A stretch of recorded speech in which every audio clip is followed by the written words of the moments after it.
Vous êtes sur Magic Plus, bienvenue à ce tout premier numéro de Magic CAN News, le point de l'actualité de la CAN Maroc 2025. À la une, le Maroc a parfaitement lancé sa Coupe d'Afrique des Nations 2025 en s'imposant 2-0 face aux Comores lors du match d'ouverture à Rabat. Brahim Diaz a ouvert le score à la 55e minute, suivi d'un magnifique but d'Ayoub El Kaabi, auteur d'une bicyclette à la 74e. Cette victoire offre 3 points précieux au Maroc qui prend la tête du groupe A. Les Lions de l'Atlas devront maintenant se préparer pour leur prochain match crucial face au Mali qui promet d'être un duel décisif pour la qualification au prochain tour.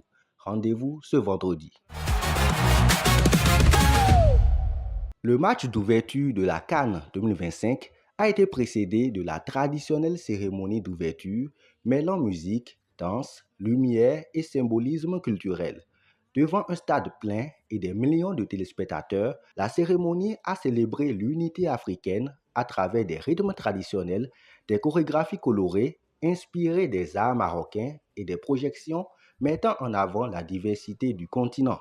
Des performances de stars comme French Montana, Davido et la diva béninoise Angélique Kidjo ont électrisé la foule, tandis que les présences du prince héritier Moulay El Hassan, du président comorien Azali Assoumani, le président de la CAF Patrice Motsepe et le président de la FIFA Gianni Infantino ont ajouté de la solennité à l'événement. La soirée a marqué le début d'un mois de compétition intense à travers 6 villes hôtes marocaines. Après la victoire inaugurale du Maroc contre les Comores 2-0, la CAN 2025 continue ce lundi avec 3 matchs au programme. À Casablanca, le Mali affronte la Zambie à 15h dans un duel crucial pour le groupe A où le Maroc occupe déjà la première place. À Marrakech, 2 rencontres comptant pour le groupe B auront lieu. L'Afrique du Sud, demi-finaliste de la dernière édition, face à l'Angola à 18h et Égypte-Zimbabwe à 21h à Agadir. Les Pharaons et leur star Mohamed Salah sont très attendus. Des nouvelles des Guépards présents à la veille de leur entrée en lice face à la RDC, le sélectionneur national Gernot Rohr était en conférence de presse ce matin en compagnie de Saturné Alagbé. Le franco-allemand s'est voulu lucide mais déterminé, reconnaissant la qualité collective des Léopards. Je cite, « La RDC est une équipe bien organisée avec des joueurs de haut niveau et un projet clair. » Fin de citation.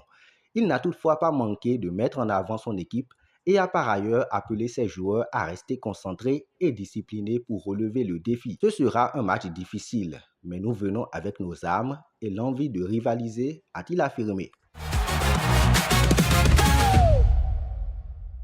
Pour finir, sur le plan institutionnel, la CAN va connaître un changement majeur. Après l'édition 2027, elle ne se jouera plus tous les 2 ans, mais tous les 4 ans à l'instar de la Coupe du Monde et de l'Euro. La réforme a été annoncée par le président de la CAF, Patrice Motsepe, à l'occasion d'une conférence de presse à Rabat le samedi dernier. Celle-ci vise à harmoniser le calendrier africain avec celui du football mondial et à réduire les conflits entre les compétitions nationales et les clubs. La CAN 2028 marquera donc le début de ce nouveau cycle. En parallèle, la CAF prévoit de lancer une Ligue africaine des nations annuelle dès 2029 pour maintenir une compétition continentale régulière. C'est tout pour ce premier numéro de Magic CAN News.